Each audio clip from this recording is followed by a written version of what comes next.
Hi there, everyone. I'm Professor Kim Ray, and I'm here to host today's webinar. And today we're going to talk to you about the co-design for the Strong Families Study.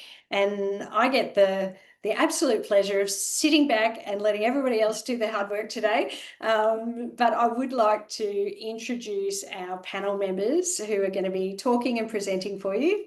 We've got Tanya Yao who's coming to us from sunny Far North Queensland. Tanya's a proud Dural woman with connections to the Tableland and the peoples of the Atherton Tablelands. Tanya's been working with families and communities for up to 17 years, and in the last 5 years, she's found a really rewarding career working in the ACCHO sector. She's working under the social services portfolio for Mulungu Aboriginal Primary Healthcare, and she makes sure that they're delivering multiple services, and she's quite passionate about making sure that that's happening for all of her community members. We've got Davina Smith, who's on my left. Davina identifies as a Garang and South Sea Islander person. She's had a rewarding career spanning 18 years across various sectors, including education and healthcare. She's led a team implementing strengths-based birthing practices and health services designed to support the health and wellbeing of families in the southeast Queensland region during their perinatal, birthing and early childhood stages. She joined our team here at the Indigenous Health Research Group at Marta Research as a Senior Indigenous Research Officer, and she brings her significant leadership and expertise in working collaboratively to our team. Luciana Massey, Dr. Massey, is a postdoctoral fellow. She's here on my right. She's postdoctoral fellow in our group at the Indigenous Health Research Group at Marta. She completed her PhD through the Molly Wadagugo Institute for First Nation Birthrights at the Charles Darwin University. Her work primarily focuses on evaluating strengths-based programs to improve health, wellbeing and birth outcomes for Aboriginal and Torres Strait Islander birthing and families. She's had over 18 years experience in public health, mixed methods research, health services research and postgraduate teaching and workforce capacity development. Her strong interests in all aspects of public health and social justice focus on working with varied population groups and advancing the needs and support of women, children and families. So we're very lucky to have these team of experts here for us. But I wanted to let you know throughout the presentation, if you've got any questions, can you just post your questions for us in either using the QA button or the chat. So you'll see the chat at the bottom of your Zoom screen and the QA button is just to the right. You can post in either of those and we will answer all of your questions at the end. If we don't get to any of your questions, we are going to work with the Wharton team and we will help contribute to answers that they will then make sure that they share back with participants. This is also going to be available on the Wharton website in a couple of weeks because it's being recorded while we're talking. So you'll be able to watch it down the track or share it with others then. Okie dokie, I will let you guys take it away. Let me move out of your road, Lucy. Okay, so we're playing a little bit of musical chairs here. Thank you. So we are going to start by acknowledging the traditional owners of the lands on which we're all meeting today. And here we are in Mianji in Brisbane. So I would like to acknowledge the lands of the Turrbal and Yagara peoples. And in the spirit of reconciliation, Marta acknowledges the traditional custodians of country throughout Australia and their connection to land, sea communities, and taking care of culture and country. We pay our respects to their elders, past, present, and emerging, and also would like to acknowledge all Aboriginal and Torres Strait Islander people joining us today. Okay, so we're starting off, we're going to talk about the co-design of the Strong Family Study. You would have seen our title slide, and that's assuming you're all here to hear about that. So I'm going to talk to you about the background to the cohort study with some foundational studies that we were able to run. So the foundations of the Strong Family Study are two feasibility studies. One is called the Indigenous Queensland Family Cohort Study, and one is the Indigenous Health Research Priorities Study. So we've shortened them to IQFC and I priorities, which we'll refer to. So they have been critical to provide the essential information needed to undertake the Strong Family Study. And one of the main aims and what we're going to talk to you today about and go through today is the co-design of an Aboriginal and Torres Strait Islander parent and baby cohort study to determine perinatal strengths and risks for future health. Okay, this is all based on the developmental origins of health and disease, as most birth cohort studies are.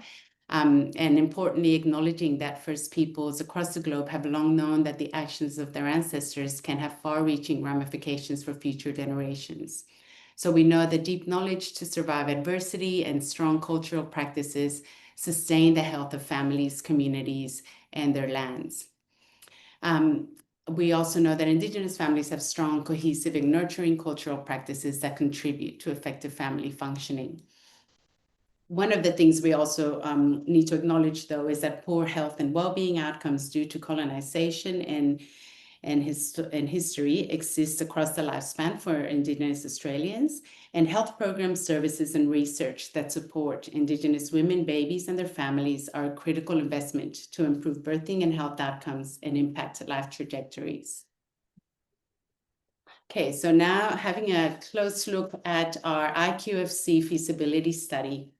So longitudinal birth cohort studies have the potential to identify risks and protective factors, as well as trajectories of health outcomes across life course, within the context of policy environments, historical influences, and contemporary issues. However, few studies have been specifically designed for Aboriginal and Torres Strait Islander peoples, particularly those that have been co-designed or co-created with and for Indigenous communities. So on this slide, we have the Queensland Family Cohort Study, which has been running since 2019 and established by Professor Vicky Clifton and Professor Salish Kumar, based here at Mater Research, with Professor Kim Ray joining them in 2020 with the Queensland Family Cohort. It's a very successful study. The research design was determined by a large number of scientists and research institutes. It's recruited over 500 families from a wide variety of cultures, and that this has included a small number of Aboriginal and Torres Strait Islander families here in South Brisbane, Mianjin. However, there was no consultation at the time with families of Aboriginal and Torres Strait Islanders, so it was, pretty much a mainstream study. So other aspects of the Queensland Family Cohort Study is that it recruited half of these families during COVID, so that was quite successful. And the findings are already informing policy and health practices throughout. So from the Queensland Family Cohort Study, it was decided that an Indigenous feasibility study needed to be run. So a small modification was made to the recruitment materials and staffing, but otherwise the protocol of the studies remained the same. So it is a very intensive study. It contains 39 different surveys, 21 research themes, collected biological samples, and the data was collected from mom, dad, and baby. Okay, so importantly, with the Indigenous Family Cohort Study, participants could opt in and out of anything. So this was a way to gain insights into what families would willingly be able to participate in the research or not. So also with these 39 different surveys and 21 research themes, you'll see once Davina talks about the Strong Family Study protocol, that has actually dropped significantly to 26 different surveys and 10 research themes.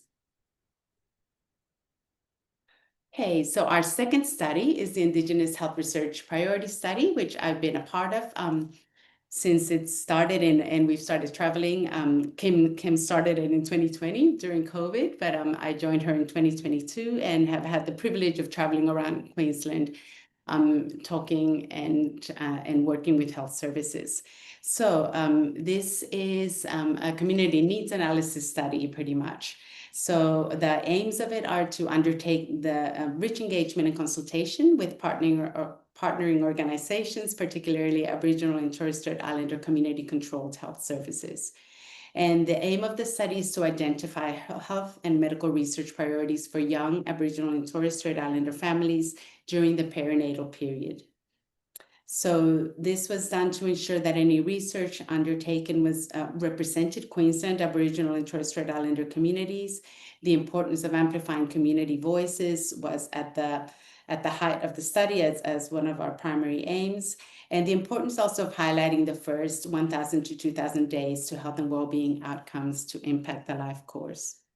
And this is one of our lovely, actually IQFC participants in the photo with her gorgeous preemie puppy. So across both studies, and especially with the health research priorities where we traveled to communities, we followed cultural protocols as closely as we could, learning along the way what was, the right way to conduct this, even though Kim has a wealth of experience in running birth cohort studies with Aboriginal and Torres Strait Islander mothers and babies in New South Wales. Learning, how to do this in Queensland. So communities were always our research partners, and how we developed this. So we have a few of the principles that we followed. We asked the community, we listened carefully, checked in to make sure we understood the responses, encouraged the communities to self-determine the goals of the research, asked them to lead the process, provide support when and as needed, and continue to check in regularly to make sure the research is meeting community needs. So initially, advice was sought from the Queensland Aboriginal and Islander Health Council, QUAKE, and senior First Nations academics as well that were involved in the health research priorities. So the services were identified, and face-to-face meetings were requested with the CEOs of each service to discuss the idea of the health priorities and to ensure that the research would meet their needs. So each service was able to provide input into the study design at the time and outcomes for their own service prior to being formalized with ethics as well. So this, just important to note as well, this was being done throughout COVID. So it was a challenging time, obviously, without being able to visit communities really, but it gave us more time, and especially Kim gave more time for the relationship development with CEOs and managers of the health services. Another key aspect was that study champions were identified in each of the health services that could help with the research team study visits, as well as once the study was ready to be undertaken.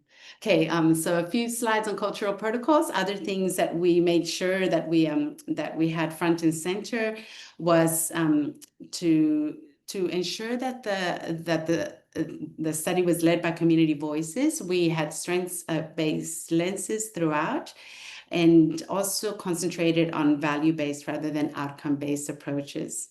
So establishing the relationships was extremely important, visiting communities face-to-face. We did not rush, which this took almost a year in some locations. And we were mindful as well of staff changeovers and whatever was happening in the community at the time in rescheduling our travel as needed. So meeting community on their terms was extremely important when suitable for not just the health services, but communities as a whole. Another aspect that we followed is that with some of the men's groups, so tried to get men involved in the yarning sessions in this needs analysis side of things. So they were run by an Aboriginal male researcher, and he ensured that the transcripts were whatever needed to be sort of removed from then being shared with the female researchers for analysis was done. Okay, and other cultural protocols is just acknowledging that data and samples belong to the community. So at any time they could request those back. And of course, it's all voluntary to take part of. And the analysis which the research team developed is then also returned to communities for their use. So and I'll go through how we actually run the priorities. Another important aspect was just ensuring that the CEOs, managers, and the board members knew about the findings and were able to take part in the research, so they knew how we actually conducted this. And reports have been prepared and distributed now to communities. So our settings for our priorities were 10 locations around Queensland, so mainly regional and some remote areas. And so importantly to note from these is that of the 10 sites that were approached to engage with the Strong Family Study, 5 of these have said yes to participating. So we've held approximately 50 focus groups or yarning sessions and Delphi workshops in these 10 sites, and we spoke to 392 people, so close to 400 people, which has required a lot of travel, which has been wonderful, and spending, nights away from families, but just a really incredible opportunity, and again, privilege to build this rapport and valued relationships with communities and health service partners. So the community members that were involved in our yarning sessions and Delphi workshops are clients and staff of 8 community-controlled health services and 2 Queensland Health Services. Okay, this is a busy slide, but it's just to show you the richness of the phase 1 of health priorities was our yarning sessions. So this is an example of some of the themes that came up. So with the bolded themes obviously being the key, and then a lot of sub-themes. So the Delphi cards, which were phase 2 of the study, were prepared with these themes, and we returned to community and asked them to prioritize those. So at times it was quite challenging because there are so many priorities. So anecdotally, we did hear about what an enriching exercise it was to go through the Delphi, and I'll show you some photos coming up, but also what a challenge it was to actually narrow it down to eventually 10. And so we did this using the participatory action research approach, and Davina will talk a bit more about that coming up, because it's one of the principles that we followed throughout both the foundational studies as well as the Strong Family study. So yarning session data was analyzed using reflexive thematic analysis via in vivo, and our coding framework was then put into these Delphi pack of cards. So it was like playing cards for community. So just staying with the themes after phase 1, this is just an example of some of the common themes. So in Far North Queensland, we spoke to and worked with 3 different services, the one in Mariba, Malangu with Tanya's group, as well as Mukai-Rosie, Bibayan, and with Chopper and Health Service in Cairns. And for example, there were 5 themes that were in common out of the 10 themes overall that they chose. So we obviously saw this throughout Queensland, and there will be a publication coming out in the next few months, hopefully, just talking about all the themes around Queensland and the common themes and not. So this is what all services spoke about and what they prioritize. Okay, so these are some photos of the Delphi workshops which we ran, which were a lot of fun, actually. So a lot of fun, even though obviously serious topics were covered, but each community and organization took part in the Delphi workshops, and they had a couple of rounds of ranking the importance of the health issues. So we put them all on the butcher's paper, then they went back and did the round 2 and came up with the top 10 health themes voted by the community, which has helped to inform our Strong Families coming up. So we have published reports, and we have been able to, go back and deliver and present these to the health services, as well as infographics to distribute to community or use in their social media as needed. So there's QR codes, and we will ensure that Wharton can actually put up some links as well if you're interested in reading those.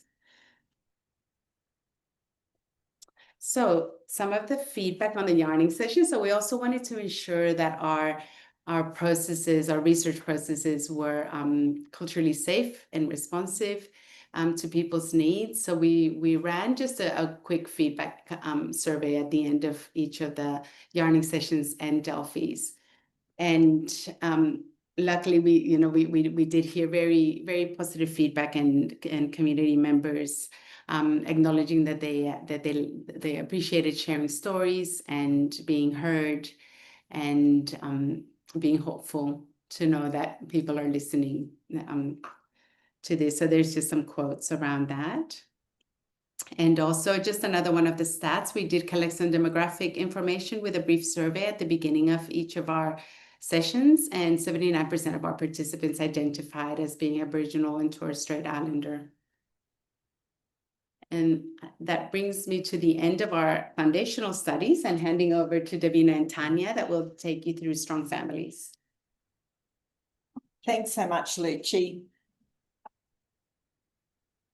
Hi, everyone. I'm just going to be introducing the Strong Family Study. It is the first national Indigenous-led birth cohort study that will walk alongside Indigenous mothers, birthing mothers, their partners and bubbas for the first 1,000 days of Bubba's journey.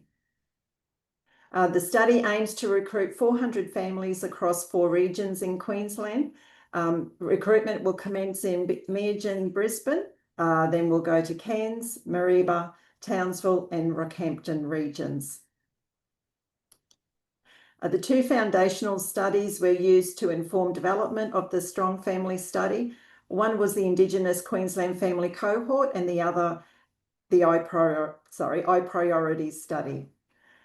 Based on these 2 studies, Indigenous governance was formed to identify health and medical research priorities during conception, pregnancy, postnatal and early childhood. This stage of the study introduces the Indigenous Steering Committee, which will be referred as the ISC throughout the rest of this presentation.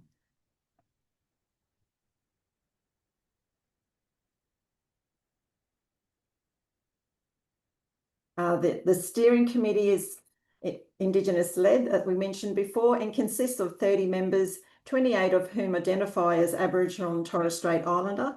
The non-Indigenous members have been endorsed by their respective organisations and committees to serve as their representatives. Members consist of CEOs, health service managers, midwives and other key health leadership roles who collaborate their expertise and lived experience. The committee has 2 leading Indigenous academic researchers who also share the chairing duties. The ISC's primary role was to lead decision-making for the co-design of the Strong Family Study. As part of the co-design process, 3 face-to-face workshops were conducted with the ISC to determine study timelines, surveys, informed consent, cultural protocols and other key study elements. Now, I'm just going to ask Tanya here to introduce herself and just give from her perspective as an ISC member what that meant to her. Hello, everyone. Tanya here. Yeah, look, I think bringing together the participants of the ISC has been crucial and highly beneficial to the study. It's been able to provide the opportunity for all of our members of the ISC to build those relationships and establish the connection within the ISC to be able to make for that ongoing co-design process. I think not only has the co-design workshops allowed for the connection, but it also sheds the light on the importance of being inclusive with community members who are the experts in knowing their community best and understanding the needs from a strengths-based approach and lived experience. I think this has also allowed us to acknowledge the 150 plus years of intellect that is usually within the room at any one time and has contributed to the study across those various levels, including from a corporate perspective, practice on the ground and an academia perspective. Beautiful. Thanks, Tanya. During this process, since the ISC was established, 3 in-person workshops have occurred over a period of 2 years. The first workshop was held in Meerjen in Brisbane. The aim of this workshop was to explore health research themes and surveys and gain consensus. However, the ultimate purpose united members of the ISC, the summarised findings from the foundational studies from the I-Priority study that was mentioned earlier, and discuss timelines and participant information and which measures were also were going to be used and biological samples.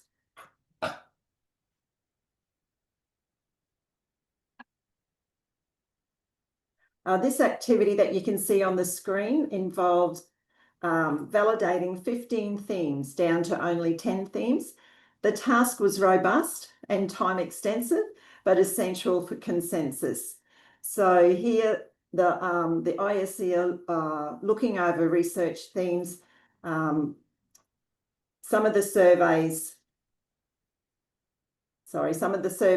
that they had to look over weren't culturally appropriate for communities. So this was part of the process that defined ensuring strength-based processes, ensuring that the measures were culturally responsive and strategically aligned with health priorities of community. As you can see, most of the themes here are centred around social emotional wellbeing, chronic disease. However, there are inclusions of cultural determinants of health, which were important to the ISC to include. The committee then had the significant role to decide which measures would be applicable to align with the surveys and applicable with community. So let me just talk you through this this slide. For each of the 10 themes that were shown, that you saw in the previous slide, the ISC was presented with a pack of cards showing a survey tool on the front and a summary of the tool on the back.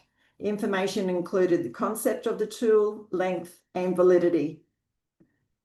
Measures included were either used in the IQFC study, that's one of the foundational studies, or identified by the ISC and other research experts in early childhood and perinatal health. Where possible and available, as we've mentioned before, culturally specific measures were chosen. Samples of each of the survey tools were presented in a binder, and the ISC were tasked to review and vote on each as a group. This was done theme by theme. So the activity stimulated robust engagement and rich discussion. The second workshop, which was held in Townsville, aimed to finalise survey selection, developed participant information and consent forms that were representative of the community.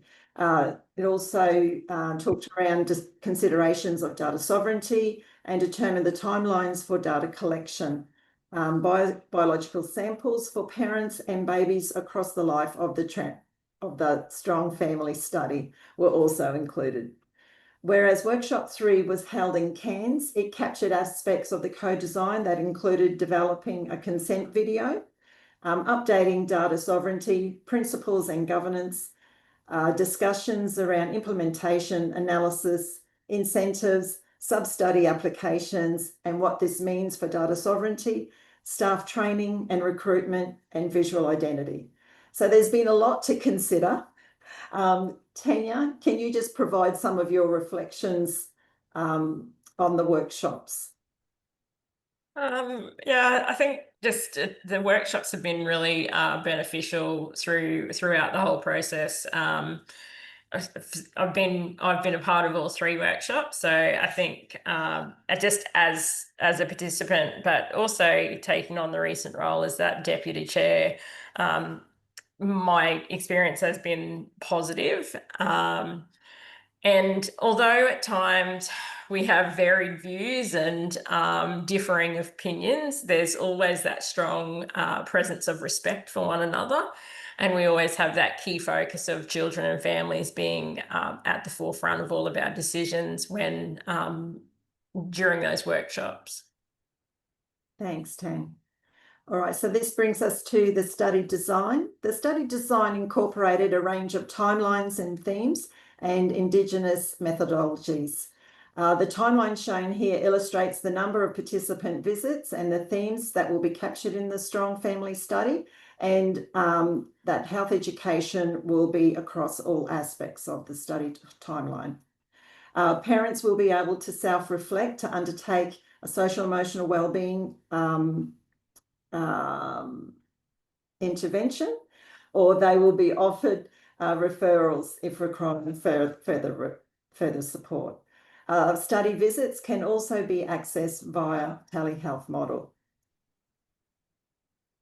Okay, so some of the Indigenous mythologies that were incorporated into the co-design are culturally grounded approaches to research that prioritise Indigenous ways of knowing, being and doing. All aspects of the study was guided by yarning, Didiri and Aboriginal participatory action research to prioritise Indigenous voices and self-determination. Basab and I hope I pronounced this name properly. I'm so sorry. Bessarab. Yeah, Bessarab, and it was the next name. And Nyandu, I hope I've done that justice. Apologies if I haven't. Refers to yarning as a culturally specific and cooperative process of sharing stories, information, and knowledge with Aboriginal communities. So yarnings can range from informal conversations to more formal strategies for developing relationships, establishing trust and acquiring new meanings or understandings. It serves as a legitimate and necessary method for communication, negotiation and decolonising research practices. Yarning provided a wealth of expertise that enveloped the co-design processes from planning, implementation, evaluation and reporting, such as development of informed consent, study assessments, recruitment screening, staff training, risk and management assessment, and distribution of resources, health education, incentives, storage of samples. So yarning were also guided from the Indigenous co-chairs and each ISC member developing authentic relationships and channeling reciprocity. Reciprocity, that word always gets me too. Yarnings can range from, sorry. Okay, just did that one, yeah. Moving us on to Dindiri.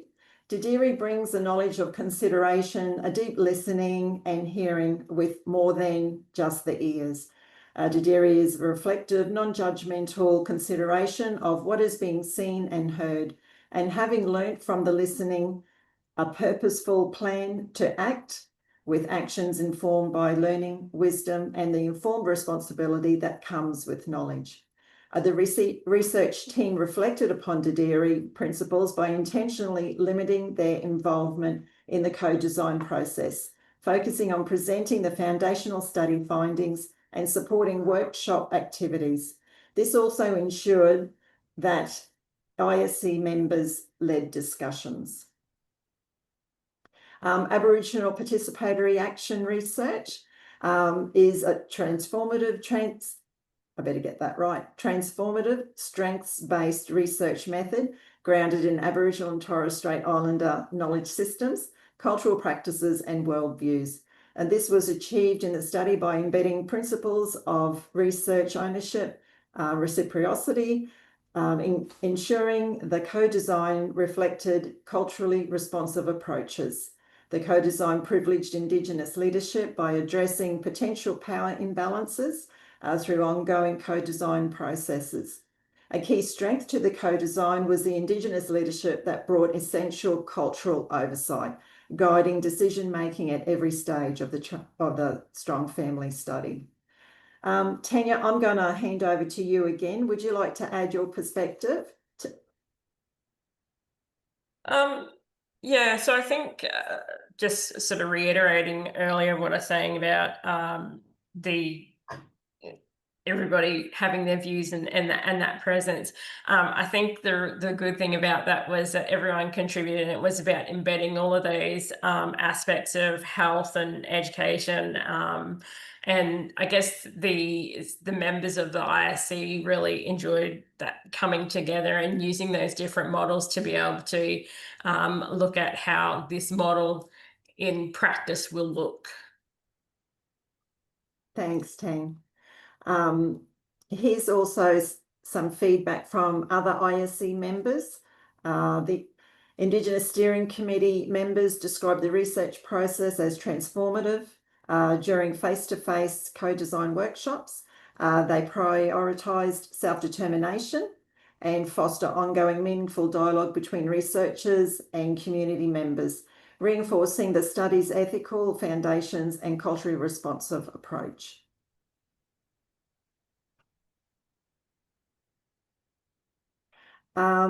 Okay, so moving us on to data sovereignty. Data sovereignty became a central aspect of the co-design processes.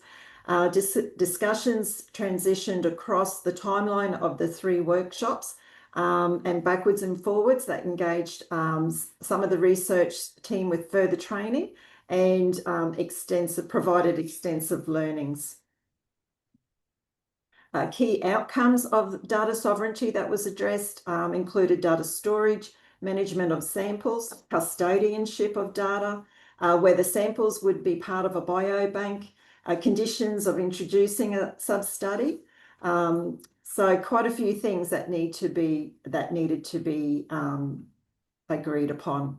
So data management and data sovereignty principles were based on Miriam-Nairi Wingara data sovereignty principles, which empower sustainable self-determination and effective governance.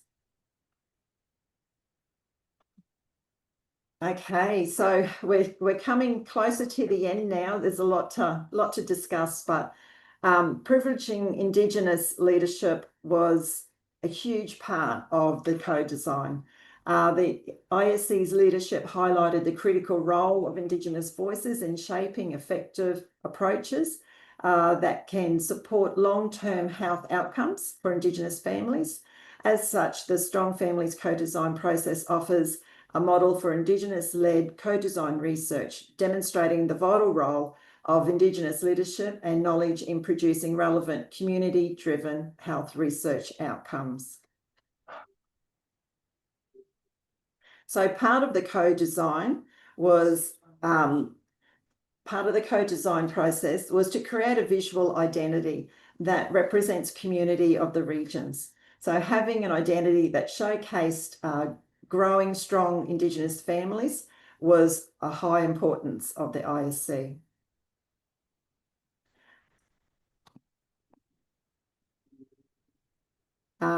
Part of that privileging Indigenous leadership for myself and, well, I can only speak for myself, but I'll get Tanya to share a bit after this slide as well. But for myself as a Strong Family Study team member, and I'm an ISC member, privileging Indigenous leadership in the first national Indigenous-led birth cohort study has been a game changer. The leadership in the co-design, like Tanya said before, adds 100 years of intellect to the discussions and the decision-making. It highlighted strength-based approaches and strengths of the community rather than risk-averse. So where community felt that there was an important risk to assess, they ensured that surveys used strength-based language and that it was trauma-informed. They also checked for language that could be triggering for community, and amendments were made.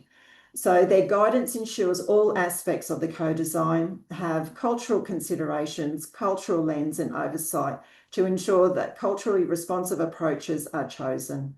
And as you can see here on the left-hand screen, they also raise the visibility of Indigenous-led co-design. They lead the conversations, and I'll just let you scroll your eyes through there, but I just want to drag your attention to the bottom one that says ownership ownership elevates. Oh, I got there.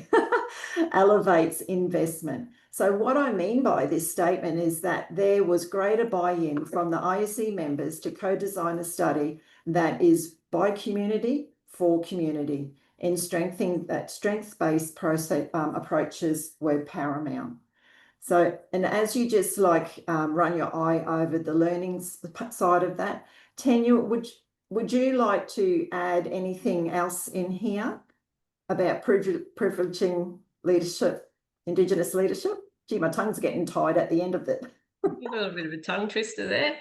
Yeah, so I think it's been really about including that inclusive Indigenous leadership, and it's combined the unique qualities of us as a group and being able to offer those profound insights that come from our leadership roles within our communities, and each from those differing perspectives, involving a clinical, corporate, research and community, or even a frontline perspective and experience. I think this Strong Families study has provided us with that opportunity to be able to integrate each of those leadership perspectives and experiences, and how we build a long-term vision to be from a strengths-based approach to building our strong families, particularly for our Aboriginal and Torres Strait Islander communities. Thanks, Tang. Look, one of the key learnings for us, I know that we've said a few that are already illustrated there, but one of the bottom one, it is significantly important to work with the pace of community.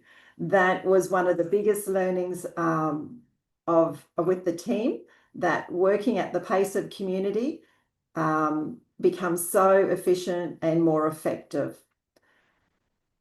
So I think that brings us to the conclusion of our talk today. I'd just like to acknowledge our incredible Indigenous Steering Committee for all the work that they have put into co-designing the study, the Strong Families team, and all the wonderful participants who journeyed with the co-design process. Special acknowledgement to the Mater Foundation and the NHMRC, who generously donated the largest funding to Mater has received to achieve the Strong Family study. So I'm just going to hand back to Kim just to finalise off.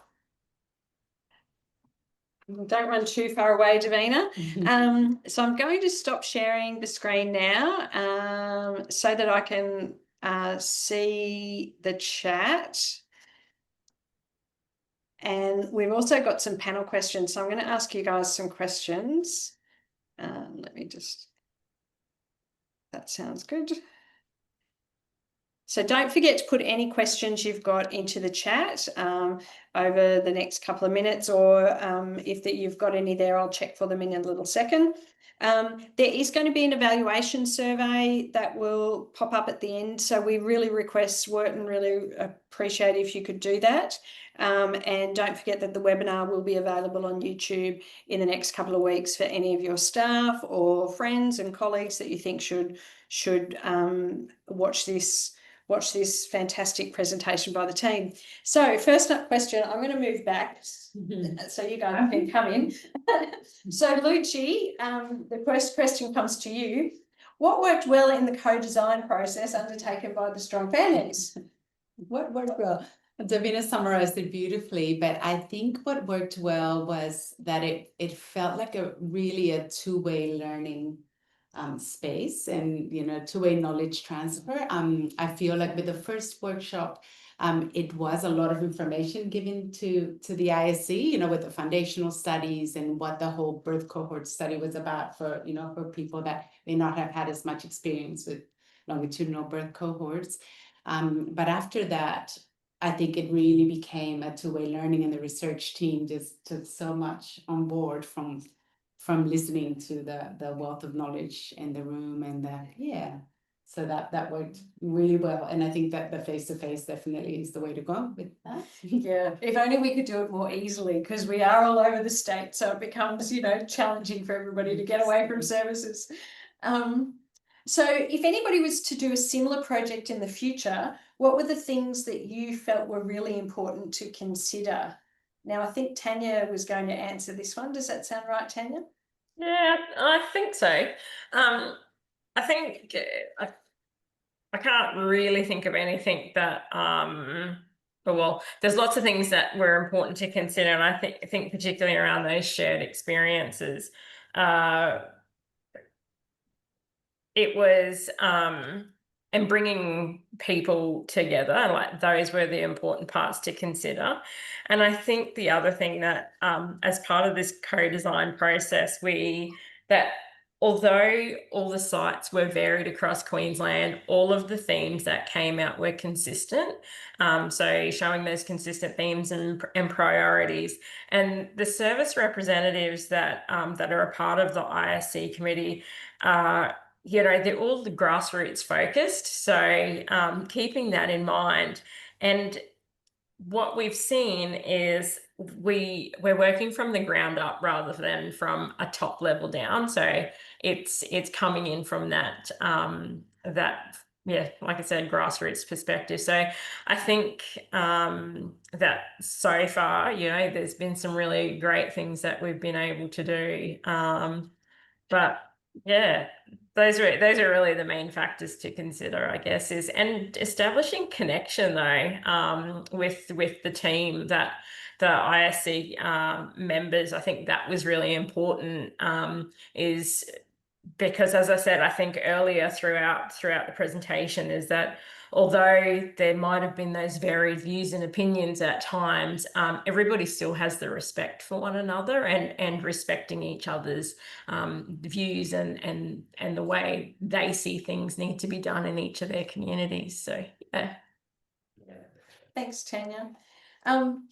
So what were the gaps in knowledge did you feel that the research team had, or the ISC committee members had, and how do you think did we all overcome these? I might ask you, Davina, first, because Davina, you sit both as a community member, a research team member, and an ISC team member. So you actually have the responsibility of a lot of roles, but privileging a lot of roles too. So what were the gaps in knowledge, and how did you think we overcame them, or didn't? Yeah, I think we established gaps of knowledge early on, and that came about by identifying that everyone, either in our research team or in the Indigenous Steering Committee, all came from a different point of not personality, well that too, but positionality. So we're all conditioned differently. We've all had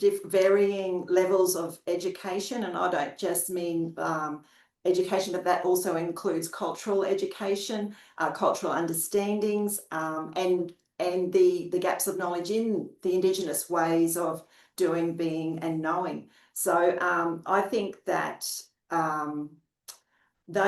there were gaps all throughout, but they weren't wrong gaps. If I could, they weren't negative gaps. They were gaps where we were able to grow and learn in knowledge, and be a part of a bigger picture. I'm going to say that part of the growing enables us to be bigger in our research capacity, bigger in personally and professionally. So if I could narrow it down to specific gaps of knowledge, I would say it would be cultural gaps of knowledge, and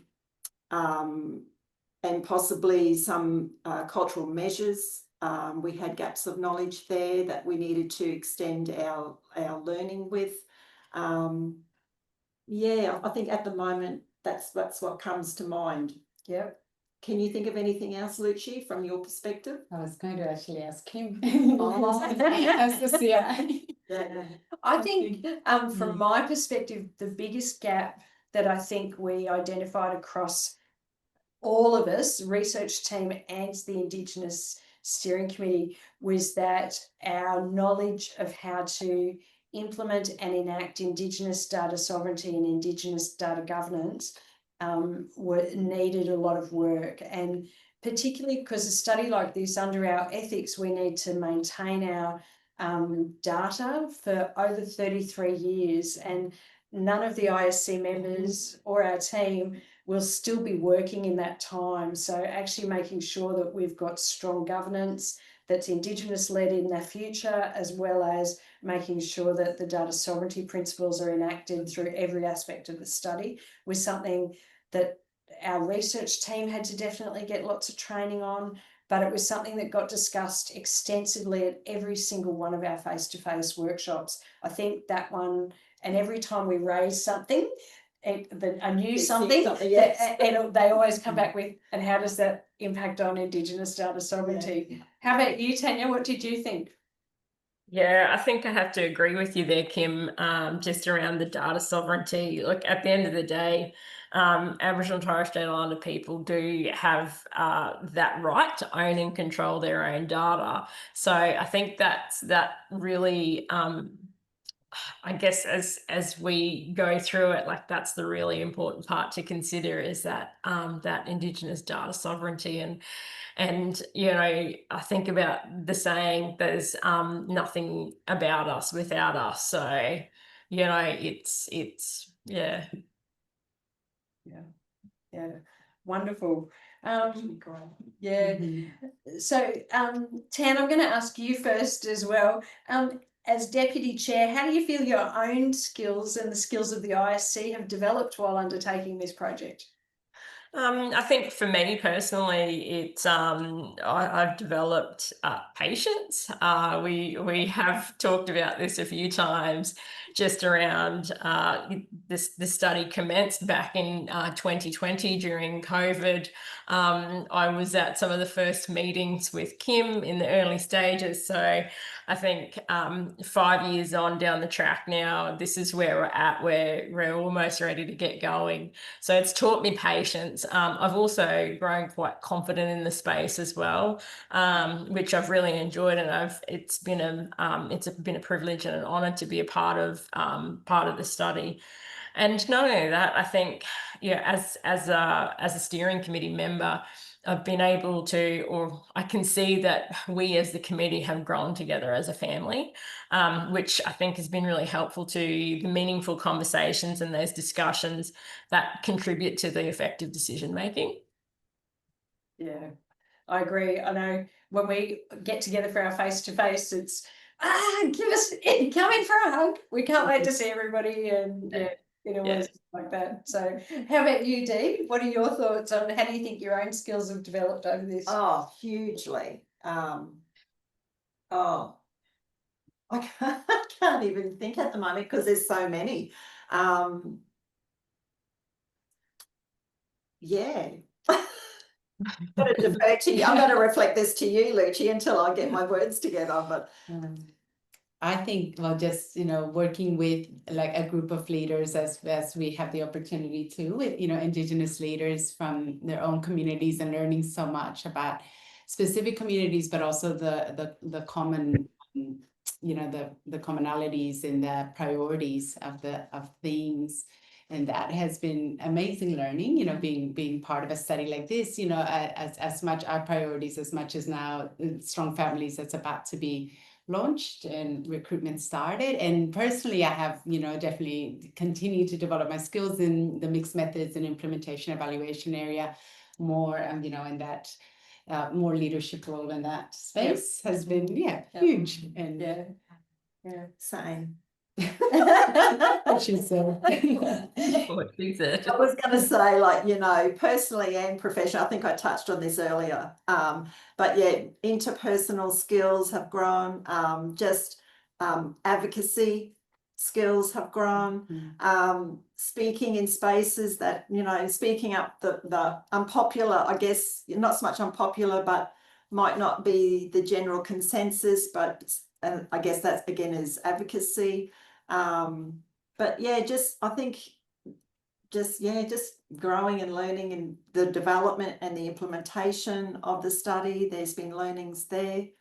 Davina's in a really hard role, as are our Aboriginal team members, research team members, because they are constantly advocating for community in a research environment that doesn't always think about community priorities. And while we try to always do so, Davina takes that role and that responsibility really heavily, and we thank you for it, and It's acknowledge that it is there, that it's a burden at times. But I think we often just see it as education as well, like part of that education, part of that growing in learnings, part of that reciprocity, if I can only say that word properly, but the give back, it's that part of the two-way learning that Lucy addressed on earlier. Without that two-way learning, the respect wouldn't, that's where the respect develops from. There's a lot of value in co-designing. Because you just grow personally and professionally. So don't forget to put anything in the chat. I can't see anything in the chat coming through so far or in the Q&A. So if there's any questions you want to ask or make any comments, please make sure you do so. So what else for you, Lucci, would you like to share while we've got a few extra minutes, while we don't have any questions? We've got another couple of minutes before we log off. Something I prepared. I think I'm also being able to write about the process of co-design has been, a very rich experience. To just be able to narrate the story of what we've been through has been a real privilege also. And, lovely that it is part of my role, and challenging as well to be able to put that into a journal article that looks like something that might, that will hopefully get published soon. So that has also been, we're hoping that value add to let people know how we've run, our co-design approach, and how important it is to take your time with it. And Lucci, could I just ask a question there? Like, can you touch a little bit on your narrating skills, and how did you find changing from, I guess, or growing in strength-based writing? Well, that's been with a lot of help from Davina, and just definitely sort of focusing on strengths-based programs. I was lucky enough to do my PhD as well on a strengths-based program for mothers and babies. So it's an inherent thing that I try to do, but it doesn't always translate to when you're writing it. So being able to author the paper has been really amazing, so that's also been one of the very valuable aspects of it. I just thought that might have been good for our audience today too, just to touch on those part of the strength-based writing, because there's been such great growth in that as well.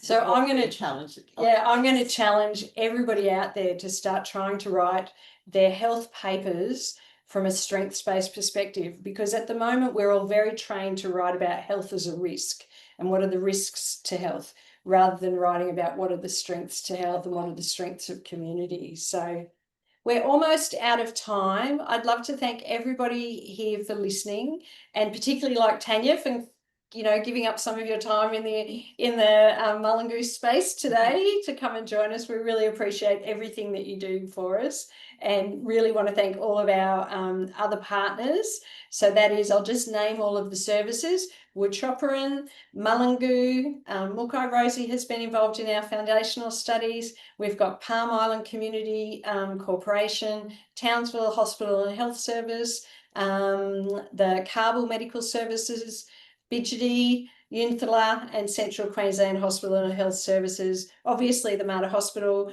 and Metro North has also been involved in our work. So thank you so much, all of our research partners. We couldn't do any of it without you, and we certainly couldn't do it without the ISC. Thank you very much. Thank you. Thank you.